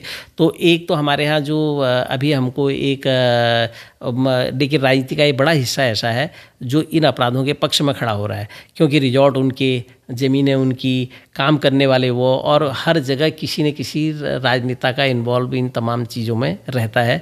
और तो जब भी ये कांड होते हैं तो उसमें वही होता है जो अंकिता वाले मामले में हुआ है। अंकिता वाला मामला अंतर्राष्ट्रीय बनने के बाद भी कोई मीडिया ऐसा नहीं है जिसमें अंकिता का मामला ना आया हो। और सरकारों के लिए क्या मुश्किल है? सरकारों के लिए अगर ढंग से वो अपनी पैरवी करें, ढंग से करें, तो इन लोगों को सज़ा देना बहुत बड़ी बात नहीं है। लेकिन सरकारें उसमें भी रास्ता ढूंढती है और तमाम लोगों को बचाने की कोशिशें करती हैं। और अंकिता कांड में तो हम सब लोगों ने देखा है कि लगातार सत्ता के नज़दीक रहने वाले एक आदमी को बचाने के लिए भी काम हुआ है। और हमारे एक उस बात में वो तो जांच का विषय भी हो सकता है, एक जो वीआईपी का जो मामला आया है, निश्चित रूप से सब लोगों को इस बात को जानने की उत्सुकता भी है और सब लोग इस बात को मानते भी हैं कि वीआईपी है कौन और ये वीआईपी कौन लोग हैं जो इस ढंग के काम करवाते हैं। तो इसलिए लोगों में ये आक्रोश है और ये बहुत ज़रूरी है कि इन चीज़ों की परतें खुलनी चाहिए और उत्तराखंड के अंदर भयमुक्त एक समाज का निर्माण होना चाहिए। और उसके लिए निश्चित रूप से राजनीति ही वो रास्ता है जो इन अपसंस्कृति को लाता है, और हमको एक ऐसे राजनीतिक विकल्प की ओर भी बढ़ना होगा जो इन चीज़ों के खिलाफ खड़ा हो सके। अच्छा, विकल्प की जहाँ तक बात करें तो उत्तराखंड का अपना एक राजनीतिक दल उत्तराखंड क्रांति दल है, बाकी तो सारे जो हैं वो नेशनल पार्टीज हैं। तो उसको आप कैसे देखते हैं? एग्जिस्टेंस क्यों नहीं बना पाई अपना, और बीजेपी और कांग्रेस के बीच ही रसाकशी क्यों चलती है राजनीतिक तौर? देखिए, ऐसा है कि एक तो हमारे यहाँ राजनीति जो होती है वो संगठनात्मक होती है, जो बोर्ड की विशेषकर राजनीति है। और हमारे यहाँ जो मुझे सबसे बड़ा जो मुझे इसमें दिक्कत लगती है राष्ट्रीय राजनीतिक पार्टियों के खिलाफ राजनीतिक विकल्प न बनने की, वो तो हमारे यहाँ संगठनात्मक है। पहली बात क्या है कि हम हर चीज़ को गैर राजनीतिक नज़रिए से देखते हैं। हमारे यहाँ जितने भी आंदोलन होते हैं लोग कहते हैं कि उसको गैर राजनीतिक करो, उसमें सर्वदलीय करो, उसमें ये कहते हैं नहीं इसमें राजनीति नहीं होनी चाहिए। आप कहोगे अंकिता हत्याकांड में राजनीति नहीं होनी चाहिए, आप कहोगे कि भू कानून में राजनीति नहीं होनी चाहिए, आप कहोगे बेरोजगारों के सवाल को उठाने पर राजनीति नहीं होनी चाहिए, आप कहोगे कि जो उद्योगों पर राजनीति नहीं होनी चाहिए। तो जो इन सब चीज़ों को कर रहे हैं वो तो राजनीतिज्ञ हैं। भू कानून को न बनाने वाले राजनीतिज्ञ हैं, बेरोजगारों के साथ ठगी करने वाले राजनीतिज्ञ हैं, हमारे यहाँ उद्योगों को बंद करने वाले राजनीतिज्ञ हैं।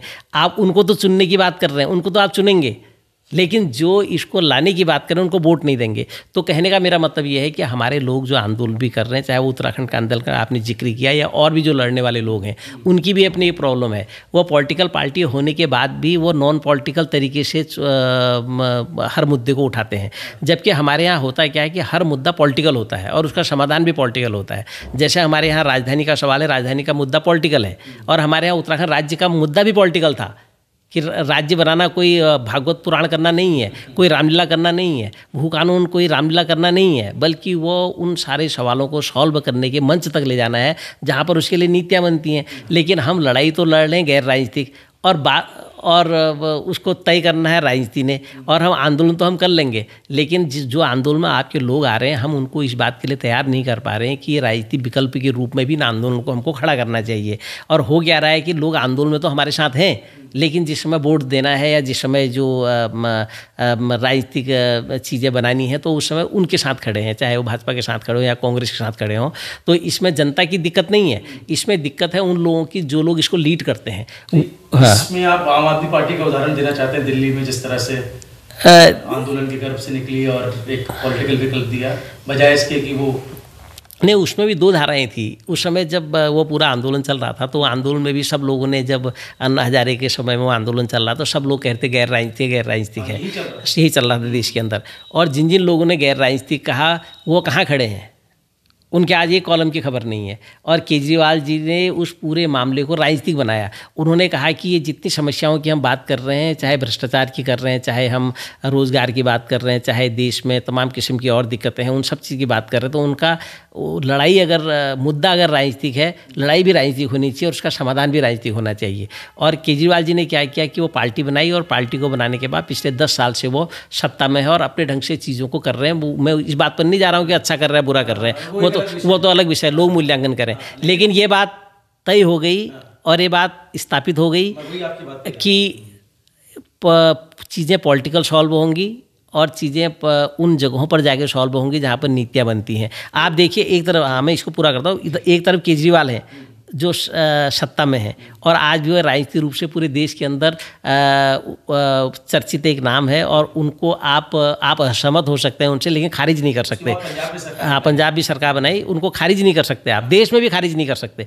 और दूसरी बात क्या है कि एक वो लोग हैं जिन अन्ना हजारे और जो पूरे तमाम लोग थे जो गैर राजनीतिक उसको कह रहे थे, आज वो कितनी बड़ी बात भी करते हैं, अखबार में एक कॉलम की खबर उनकी नहीं छप सकती। इससे साबित होता है कि राजनीतिक रूप से ज़्यादा। हाँ, उसमें एक सवाल ये भी है कि कई बार ये होता है कि हम मुद्दों को हम जनता के प्रेशर के ग्रुप के रूप में भी देखते हैं, लेकिन प्रेशर ग्रुप बहुत लंबे नहीं चलते। मतलब वो आपको कुछ दिन के लिए चीज़ों को चेतना तो ला सकते हैं, लेकिन वो समाज को बदल नहीं सकते। तो अभी जो हम कह रहे हैं कि उत्तराखंड के अंदर भी जो जितने पॉलिटिकल फोर्सेज हैं और जितने भी लड़ने वाले लोग हैं, जितने भी आंदोलनकारी संगठन हैं, मुझे लगता है कि उन्होंने इन तमाम मुद्दों को लेकर, बिजली, सड़क, स्वास्थ्य, रोजगार, इन तमाम लोगों को लेकर गैर राजनीतिक नहीं, राजनीतिक रूप से लड़ाई लड़नी चाहिए। और जब हम राजनीतिक बात करेंगे तो हम लोगों का नाम भी लेंगे, इसके लिए कौन कौन जिम्मेदार हैं।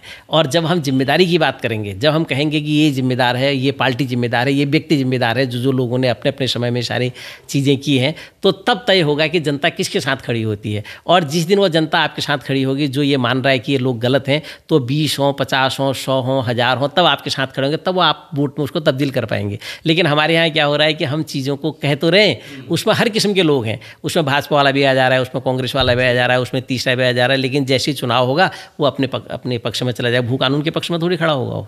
नहीं, यूकेडी तो इस मामले में एक पॉलिटिकल आइडेंटिटी रही है और वो आंदोलन में भी रही है, उत्तराखंड गठन और इन तमाम चीज़ों पे, तो वो तो एक स्टेक होल्डर रहा है, एक ऐसा संगठन रहा है, तो उसके बावजूद भी नहीं, उसमें ये रहा भरोसा नहीं लोग इसलिए भरोसा नहीं, लोगों का भरोसा नहीं है, लोगों ने अपने ढंग से भरोसा किया है समय पर यूकेडी पर, ऐसा नहीं है। 1989 में जब इलेक्शन हुआ था, जब हम उत्तर प्रदेश में ही थे, तो उस समय उत्तराखंड क्रांति दल को बहुत तो लोगों ने पसंद किया, बहुत वोट दिया, और उस समय 19 सीटें उत्तराखंड की प्रति क्षेत्र की होती थी विधानसभा की।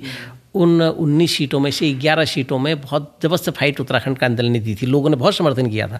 और उस समय 2 विधायक बने थे, रानीखेत से जसवंत सिंह बिष्ट और डीडी हाट से काशी सिंह ऐरी, 2 विधायक भी बने थे।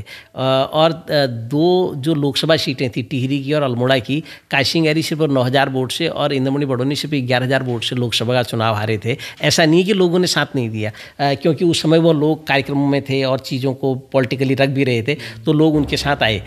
तो उन्होंने वहाँ से उसको संगठनात्मक रूप से पकड़ना चाहिए था, लेकिन उत्तराखंड क्रांति दल ने ये नहीं किया। और 1996 में, जो मैं पॉलिटिकल बात कर रहा हूँ, आप क्योंकि आपने यूकेडी की बात कही तो मैं इसलिए कह रहा हूँ, तो यूकेडी ने 1996 में जब राज्य आंदोलन खत्म हो गया और लोगों को राज्य मिलने की उम्मीद भी हो गई और भविष्य में राज्य बनना ही था, तो उस समय उत्तराखंड क्रांति दल ने एक नारा दे दिया 1996 में, राज्य नहीं तो चुनाव नहीं। तो राज्य नहीं तो चुनाव नहीं एक किस्म से बहुत ही गैर राजनीतिक बात थी, और उसने उत्तराखंड क्रांति दल के पूरे आंदोलन के जो उन्होंने कमाया था उसको भी वो गवा दिया उन्होंने, वहाँ लॉस हुआ। तो 2002 में जो पहला इलेक्शन हुआ, तो उसमें क्या हुआ कि 2002 के इलेक्शन में उत्तराखंड क्रांति दल 4 सीटों पर आए, उसको 6% के आसपास वोट मिला।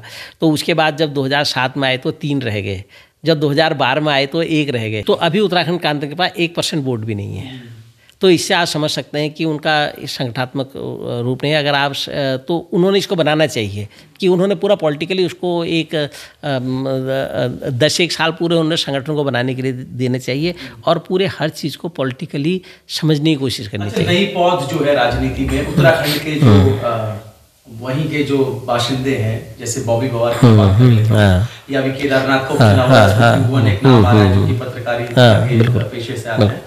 तो जो नई पौध है और जो नए युवा चेहरे हैं, इनमें आप कितना बदलाव देख रहे हैं, इनका विजन कैसा देख रहे हैं, और इनका एग्जिस्टेंस क्या है आज की राजनीति में, और लोग उसको कितना स्वीकार करते हैं? देखिए, बॉबी पवार ने ये बहुत जेन्युइन मुद्दा पूरे उत्तराखंड के अंदर उठाया, और बॉबी पवार का जो मुद्दा था निश्चित रूप से पूरे एक वर्ग को प्रभावित करने वाला था। वर्ग को प्रभावित करने वाला ही नहीं, वो बात ही सही थी, मतलब जिस बात को उन्होंने उठाया। और ऐसे समय में उठाया जब पूरे उत्तराखंड के अंदर, जहां हम रोज़गार की इतनी सारी बातें कर रहे थे, तो हमारे यहाँ रोज़गार में भी सरकारों ने किस ढंग से डाका डाला, और उन्हीं के लोगों ने किस ढंग से पूरे नकल के माध्यम से और बैकडोर के माध्यम से हमारे पूरे लोगों के रोज़गार को छीना।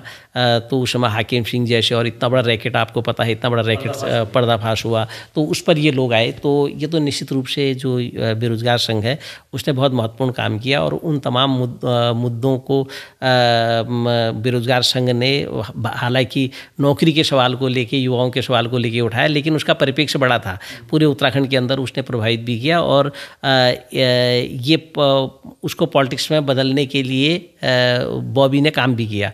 और बॉबी जब पिछले दिनों लोकसभा का चुनाव लड़े थे, तो उस समय एक बात होनी चाहिए थी जो मुझे लगता है, तो उस समय क्या होना चाहिए था कि पूरी जितनी शक्तियां हैं जो हमारे यहाँ लड़ने वाली शक्तियां हैं, विशेषकर आंदोलनकारी शक्तियां हैं, उन सब लोगों को टिहरी में जाना चाहिए था और उसका समर्थन वो ढंग से करना चाहिए था। हालांकि किया भी बहुत सारे लोगों ने, लेकिन पॉलिटिकली क्या होता फिर भी, क्योंकि वो अभी नया आए थे, तो उसके बाद भी 1.5 लाख से ज़्यादा वोट लाना ये बहुत बड़ी बात है एक किसी नए के लिए। तो ये इसको पॉलिटिक्स में बदलना भी आप समझ सकते हैं। लेकिन अब होता क्या है कि यहाँ से जो 1.5 लाख से ज़्यादा वोट है, उसको और आगे ले जाने के लिए फिर संगठन चाहिए। अब आपको जब पूरा संगठनात्मक रूप से, क्योंकि एक बार इलेक्शन लड़ने से या एक बार वोट मिलने से वो नहीं होता।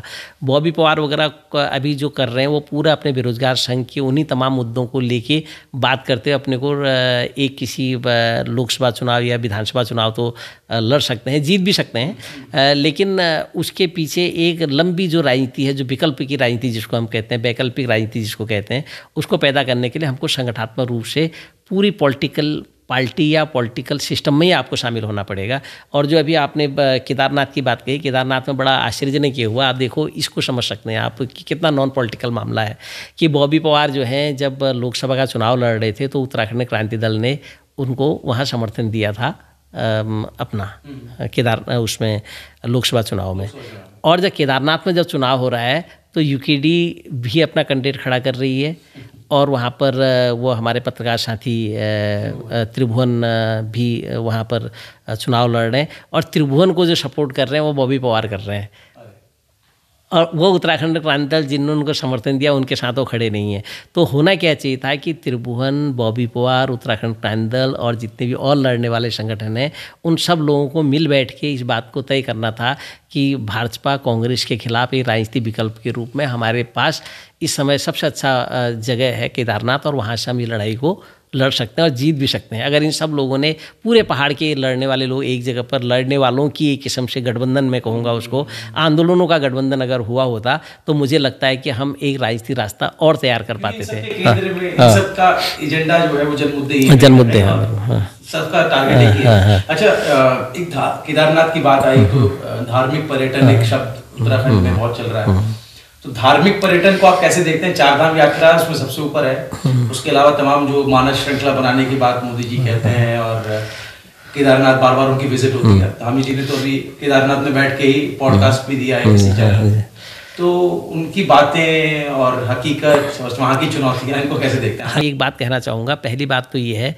कि हमारे यहाँ जो मैंने पहले भी शुरुआत में भी कहा था, मैं अभी भी कह रहा हूँ, हमारे ये लोग न तो केदारनाथ को जानते हैं, न ये लोग बद्रीनाथ को जानते हैं, न ये हमारे 4 धामों को जानते हैं। ये सिर्फ एक चीज़ को जानते हैं कि हिमालय को लूटने खसोटने की दृश्य देखने वाले लोग हैं सारे लोग, जिन्होंने नहीं किया। हमारे यहाँ मैंने बहुत पहले एक बात को कही थी, उसको आज मैं फिर दोहराना चाहता हूँ कि हमारे यहाँ इनकी दृष्टि ये है कि पूरे उत्तराखंड के अंदर इतनी बड़ी बड़ी बांध परियोजनाएँ, इतनी विनाशकारी योजनाओं को आप लोग लाए हैं, जिसको आप विकास कहते हैं। ऑल वेदर रोड आप कहते हैं। ऑल वेदर रोड जो है, ऑल वेदर कुछ नहीं होता, हमारे यहाँ हर वेदर होता है, हमारे यहाँ हर मौसम होता है, और हम ऐसे भूगोल के लोग हैं कि जहाँ पर अलग अलग मौसम होते हैं अलग अलग समय पर। और हमारे यहाँ जो पौराणिक, अगर ये जरा धर्म को समझने वाले होते, ये ज़रा हमारे पौराणिक चीज़ों को समझने वाले होते, ये ज़रा सब अध्यात्म का इनको जानकारी होती, तो हमारे यहाँ 6 महीने जो हैं केदार ऊपर रहते हैं, बद्री ऊपर रहते हैं, गंगोत्री यमुनोत्री, तो हमारे यहाँ 6 महीने का उनका प्रवास भी नीचे होता है, क्योंकि वो अलग अलग वेदर के लोग, अलग अलग वेदर है, अलग अलग मौसम है, तो अलग अलग उसमें आते हैं।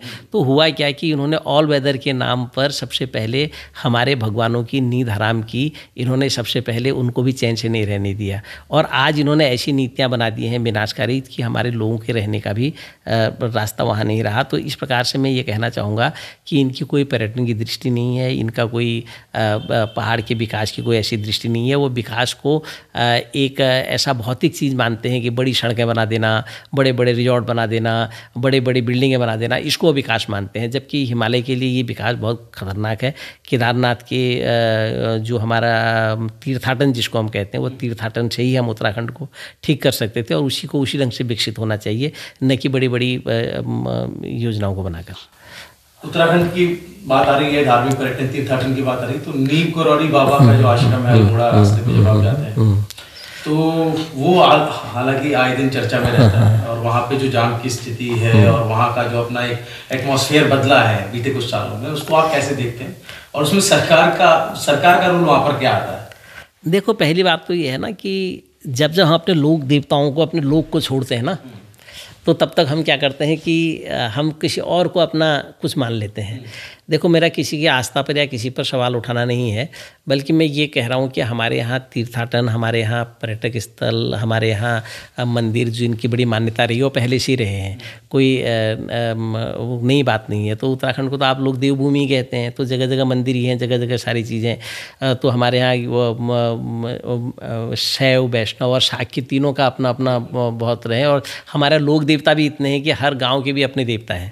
लेकिन जब हम पर्यटन की बात करते हैं, जब हम विकास की दौड़ में जाते, तो हमारे देवता भी बदल जाते हैं, तो हमारे देवता भी कोई और हो जाता है। जैसे नीम करौली का जो मंदिर है वो ऐसी जगह पर है, हमारा उत्तर वाहिनी नदी है जिसको हम शिप्रा नदी कहते हैं। शिप्रा उत्तर वाहिनी एक नदी है जिसके किनारे पर वो मंदिर बना है, और उसमें फॉरेस्ट भी है, और उसी में आप देखिए कि इतना बड़ा शिप्रा नदी बह रही है, बहुत महत्वपूर्ण नदी है वो, और वो ख़त्म होने वाली वो ई ढंग के जो चीज़ें हैं नदियों के किनारे, जैसे उसमें इतना बड़ा पार्किंग वो बना रहे हैं, कमर्शियल एक्टिविटी सब चल रही हैं, तो वो पूरा जो क्षेत्र है है वो एक धार्मिक स्थल की जगह अब उसने एक ऐसे पर्यटन स्थल की जगह ले ली जिसमें पर्यटन में भी हम विकास देखते हैं ना, और विकास भी पर्यटन की दृष्टि से कहाँ कैसा होना चाहिए इसकी समझ हमको नहीं है। हमारे नीति नियंता इस बात को नहीं समझ रहे हैं कि पहाड़ में अगर पर्यटन को विकसित भी करना है तो पहाड़ के भौगोलिक चीज़ों को देख के आप करेंगे ना, आप उस नदी को ख़त्म करके उस जंगल को ख़त्म करके तो नहीं करेंगे। और आज देखिए कि उस पूरे बेल्ट में जो नीम करौली बाबा जी का जो पूरा लोगों की आस्था पूरे देश और दुनिया में उनके प्रति है, तो वो तमाम सड़क जो है कई बच्चे जो हैं एग्ज़ाम देने से वंचित रह रहे हैं, कई बीमारी से जिनको हल्द्वानी में जाना है वो वंचित रहते हैं। 4-4, 5-5 किलोमीटर का घंटों का जाम है वहाँ पर, 18 किलोमीटर तक गाड़ियाँ रुकी हुई हैं। तो इस ढंग के पर्यटन का तो कोई मतलब नहीं है। और उसके बाद भी सरकारें, बड़ी दुर्भाग्यपूर्ण बात यह है कि हमारे यहाँ किसी गोलू के नाम पर तो किसी तहसील का नाम नहीं है, लेकिन वहाँ कैंची धाम के नाम पर उस तहसील का नाम भी रख दिया है। तो इसलिए एक बात को समझने की ज़रूरत बहुत ज़रूरी है कि लोक देवताओं के महत्व को भी समझा जाना चाहिए, जिसमें हमारे लोगों की आस्था है। और इस ढंग के पर्यटन को एक बार नए सिरे से देखना तो चाहिए। एक आखिरी सवाल, हीरा सिंह राणा से आपका काफी कनेक्शन रहा है और उन पर आपने जो है एक अच्छी किताब भी लिखी है, उसमें उनकी पूरी जर्नी है एक तरीके से। तो हीरा सिंह राणा के साथ आपके संबंध और हीरा सिंह राणा की नज़र में उत्तराखंड क्या रहा और उनका विजन क्या उत्तराखंड को लेकर क्या था? ना, ये बहुत अच्छा आपने सवाल किया। हीरा सिंह राणा जी जो हैं वो एक किस्म से हिमालय के कवि थे, और उनका जो, हम तो उनको गिदार कहते थे, हम तो उन लोगों को कवि भी नहीं कहा कभी। वैसे बड़े लोक के कवि थे और लोगों के मर्म को, लोगों की संवेदनाओं को, उनके संघर्षों को, उनकी चेतनाओं को उन्होंने अपनी कविताओं में रखा, अपने गीतों में रखा। हीरा सिंह राणा के साथ हमारा तो बहुत लंबा नाता रहा, बहुत लंबे, विशेषकर उनके गीत और संगीत, उसको कविताओं को लेके हम लोग बहुत प्रभावित रहे हैं। और बचपन से ही हम लोगों ने हीरा सिंह राणा के गीतों को सुन के बड़े भी हुए हैं और हमको उनके गीतों ने बहुत प्रभावित भी किया है। और हमारा बड़ा सौभाग्य रहा कि उनके आखिरी दिनों तक हम लोग साथ भी रहे। और मुझे तो उनकी एक किताब मैंने लिखी है उन पर, तो पहले भी मैंने उन पर एक, और उनकी 50 साल की यात्रा पर भी मैंने ये काम किया था। लेकिन अभी मैंने उनका एक पूरा समग्र निकाला है, लश्का कमर बांधा उसका नाम है। तो हीरा सिंह राणा जब जीवित थे तब भी वो उत्तराखंड के तमाम सवालों को अपनी गीतों और कविताओं में उठाते थे। और बहुत सारी उनकी कविताएं ऐसी हैं, बहुत सारे गीत ऐसे हैं जो, जिस बात को मैं इतने लंबे समय इतना कह रहा हूँ, वो एक कविता में कह देते थे, एक गीत में ही कहते थे। हमको इतनी देर बातचीत करने की ज़रूरत ही नहीं पड़ती है। तो हीरा सिंह, अब आपने बातचीत मेरे से कही है, हीरा सिंह राणा की बात कही है, तो मैं उनकी कविता के साथ ही अपनी बात भी समाप्त कर देता हूँ। और ये 25 साल के उत्तराखंड को कैसे देखते हैं, और हीरा सिंह राणा का विजन उत्तराखंड के बारे में क्या है, वो उत्तराखंड के बारे में कैसे सोचते हैं, और उत्तराखंड के तमाम चीज़ों के बारे में कैसे सोचते हैं। अगर मैं इस कविता को कहूँ और इस कविता को लोगों तक, लोग अगर इसके मर्म को समझें, और मुझे लगता है कि हीरा सिंह राणा की कविता को ही सुने, मेरी पूरी बात को न भी सुने आप, अगर इस कविता को भी सुने तो पूरे पहाड़ के 25 साल को आप समझ सकते हैं। वो उनकी बहुत सुंदर कविता है कि त्योर पहाड़ म्योर पहाड़ रोई दुखों को ड्योर पहाड़, त्योर पहाड़ म्योर पहाड़ रोई दुखों को ड्योर पहाड़, बुजुर्गों ले जोड़ पहाड़, बुजुर्गों ले जोड़ पहाड़, राजनीति ले तोड़ पहाड़, ठेकेदारों ले फोड़ पहाड़, नानतीनों ले छोड़ पहाड़, ग्वाऊ ने गुस्से घेर नबाड़, त्योर पहाड़ म्योर पहाड़ रोई दुखों को ड्योर पहाड़। तो ये जो दुखों का पहाड़ है, ये जो उत्तराखंड की कष्टों का पहाड़ है, ये हमारी जो समस्याओं का पहाड़ है, इसको पार पाने के लिए इन 25 सालों के उत्तराखंड में हमको कम से कम इन सारी कविताओं को आत्मसात करते हुए हमको एक रास्ता निकालना चाहिए कि इन दुखों से हम कैसे बाहर निकलें। इन कौन कौन से दुख हैं? पहला दुख ये है कि तेरा और मेरे पहाड़ के दर्द जो है एक जैसे हैं। दूसरा क्या है कि इस पहाड़ को बनाया किसने? इस ध्रुव पहाड़ को बनाने में हमारे बुजुर्गों की बड़ी भूमिका रही है, जिन्होंने पहाड़ को रचा है, हम उनका सम्मान करना। और उस राजनीति ने हमारे इस पहाड़ को तोड़ा है, जिसकी मैं पूरी जर्नी की यात्रा कह रहा, जो अभी तक की मैं यात्रा कह रहा था, उस पहाड़ को तोड़ा है उस राजनीति ने, जिसके पास अपनी नीतियाँ नहीं हैं। और ठेकेदारों ने फड़ पहाड़, जो उन्होंने कहा कि पूरे उत्तराखंड में जो विशालकाय और जो हम दैत्याकार जो परियोजनाएं बना रहे हैं, जिनका जनता से कोई लेना देना नहीं है, उन पूरे ठेकेदारों ने और बड़ी विकास योजनाओं ने पहाड़ को तोड़ा है। और हमारे बच्चों ने पहाड़ को छोड़ा है क्योंकि उनके पास रोज़गार नहीं है। और अब जो है पूरे उत्तराखंड में कोई घेरबाड़ नहीं है, उसमें कोई सशक्त राजनीतिक इच्छा शक्ति नहीं है, उसमें नीतियों के निर्माण करने वाले लोग नहीं हैं, हिमालय की संवेदनाओं को समझने वाले लोग नहीं हैं, हमारे कष्टों को समझने वाले लोग नहीं हैं। तो उन्होंने वो बाड़ लगाने के बजाय वो बाढ़ को तोड़ दिया है। अब उस बाढ़ के अंदर कोई भी आ रहा है और वो हिमालय को लूटने के लिए आ रहा है। तो इसलिए बहुत ज़रूरी है कि इस मर्म को बहुत ज़रूरी समझा जाए कि हम इस हिमालय को कैसे बचाएं, उत्तराखंड को कैसे बचाएं। और मुझे लगता है कि जितनी बातें हम कर रहे हैं वो शाह पक्ष की इसलिए कर रहे हैं क्योंकि हम उससे रोज़ हम टकरा रहे हैं, रोज़ रूबरू हो रहे हैं। लेकिन सबसे बड़ी बात यह है कि उसके और पक्ष भी हो सकते हैं, उसके उजले पक्ष भी हो सकते हैं। ऐसा नहीं है कि 25 सालों में लोगों ने काम नहीं किया। हमारे यहाँ साहित्य, संगीत, कला, पत्रकारिता, रंगमंच में बहुत अच्छा काम हुआ है। हमारी प्रतिभाएं बहुत आगे आगे पहुँची हैं। और ये भी हम सब लोगों के लिए बहुत सुखद है कि जिन लोकगीतों को पहले हम कुमाऊँ और गढ़वाल के लोग सुना करते थे, उन लोकगीतों को पूरी दुनिया सुन रही है। अच्छे अच्छे गीत लोग सुन रहे हैं, उनमें नए प्रयोग हो रहे हैं, नई किस्म की चीज़ें हैं। ये भी एक बहुत बड़ा पक्ष है। लेकिन दुर्भाग्य ये है कि हमारी सरकारें इन तमाम उपलब्धियों को ध्यान में नहीं रखती हैं। जैसे हमारे यहाँ एक उदाहरण मैं आपको देना चाहता हूँ। उत्तराखंड के शिक्षकों के बारे में लगातार लोग अपने किस्म की बातें करते हैं कि उत्तराखंड के अंदर अभी हमारे यहाँ शिक्षकों का एक इतना वर्ग आया है जो प्राइमरी स्कूलों में, इंटर कॉलेजों में जो शिक्षक पढ़ा रहे हैं, नई पीढ़ी के भी और पुराने भी, उन लोगों ने न केवल पहाड़ में बल्कि पूरे देश के लिए ऐसे नए प्रयोग शिक्षा में किए हैं। जैसे हमारे यहाँ दीवार पत्रिका है, हमारे यहाँ एक पूरे शिक्षकों का एक ग्रुप जो है वो एक शैक्षिक दखल करके मैगजीन निकालता है। हमारे यहाँ उन सारे शिक्षकों ने गांव में पढ़ने के लिए, पढ़ने की संस्कृति को लेके बड़ा एक मूवमेंट चलाया है और जगह जगह छोटी बड़ी लाइब्रेरीज बनाई हैं। हमारे यहाँ भी बहुत सारे युवा साथियों ने, हमने किताब कौतिक के नाम से पूरा एक अभियान चलाया है जो कि लोगों को छोटी छोटी जगहों पर भी पुस्तक मेले और तमाम किस्म की गतिविधियों को करते हैं। और इस प्रकार से हमारे यहाँ बहुत सारे लोगों ने रंगमंच की कार्यशालाओं को लगाना शुरू किया है। बहुत जगह काम किया। ये सारे काम जो हैं जिनको सरकारों को करना चाहिए वो हमारे और लोग कर रहे हैं। और दुर्भाग्य से सरकारें उन चीज़ों को सरकार को जो नीतियाँ करनी चाहिए वो सरकार नहीं कर रही है, बल्कि और लोग कर रहे हैं। और जब और लोग करते भी हैं तो सरकार उसका भी ध्यान नहीं रखती है कि लोग कर रहे हैं तो उनको हमको महत्व दिया जाए, उनको आगे बढ़ाया जाए। तो हमारे यहाँ अभी हमसे कोई कह रहे थे ना कि इन सारी चीज़ों का, तो उन्होंने मैं एक हमारे बहुत ही सुंदर कवि हैं लखनऊ में, धन सिंह मेहता जी। धन सिंह मेहता अनजान बहुत सुंदर कवि हैं, बहुत सुंदर कविताएँ करते हैं। उनकी कविता बहुत अच्छी है। वो कविता कई बार मैं कई लोगों को सुनाता हूँ। तो वो ऐसा हो गया कि सरकार और हम लोगों का ना, जो सरकार हमको नहीं देख रही है, जिनको करना चाहिए वो नहीं कर रहे हैं मतलब। तो उन्होंने कहा ना कि इथा उथा चैबे क्यों हो, इथा उथा चैबे क्यों हो, खानी खेगो कैबे क्यों हो, इथा उथा चैबे क्यों हो, खानी खेगो कैबे क्यों हो, पंडित जी बिन मुख धोइए श्राद्ध करनी, तमरा हम नाइयल क्यों हो। तो जो और लोग इतना सारा काम कर रहे हैं उनके नहाने से तो क्या होगा, जिन्होंने नहाना है उनको पहले नहाना चाहिए। और जो नीतियाँ बनाने वाले लोग हैं, मुझे लगता है कि उनको संवेदनाओं के साथ थोड़ा पहाड़ को देखना चाहिए, वहाँ के लोगों की समस्याओं को देखना चाहिए। तो इन तमाम मुद्दे हैं, इन पर बातचीत होती रहेगी। आपका बहुत बहुत आभार, बहुत बहुत धन्यवाद। आपका बहुत बहुत शुक्रिया वक्त देने के लिए। तो ये हैं चारू तिवारी जी, उत्तराखंड की बेबाक आवाज़, आंदोलन की आवाज़। और उत्तराखंड जब 25 साल अपने पूरे कर रहा है, उस दहलीज पर खड़ा है, तब ऐसा इंटरव्यू, ऐसी बातचीत करना इसलिए ज़रूरी हो जाता है क्योंकि जो आज की पीढ़ी है उनको कम से कम उस संघर्ष की कहानी पता होनी चाहिए, ताकि वो आगे की लड़ाई उस हिसाब से जारी रख सके, जिसमें भू कानून और मूल निवास जो बुनियादी लड़ाई है उसकी हमने बात की। तो वक्त दरअसल कम है और बातें बहुत ज़्यादा हैं। हम इस उम्मीद के साथ इस नोट पर ये बातचीत खत्म कर रहे हैं कि चारू तिवारी जी से आगे भी हमें वक्त मिलता रहेगा और जो अलग अलग पहलू हैं उत्तराखंड के और जो अलग अलग मुद्दे हैं, जन मुद्दे, उन पर हम विस्तार से आगे बातचीत करते रहेंगे। फिलहाल आपकी राय क्या है इस बातचीत पर, क्या कुछ कहना चाहते हैं आप जरूर कमेंट करके बताइएगा। वीडियो अच्छी लगी हो तो जरूर शेयर करें। देखते रहिए राय शुमारी।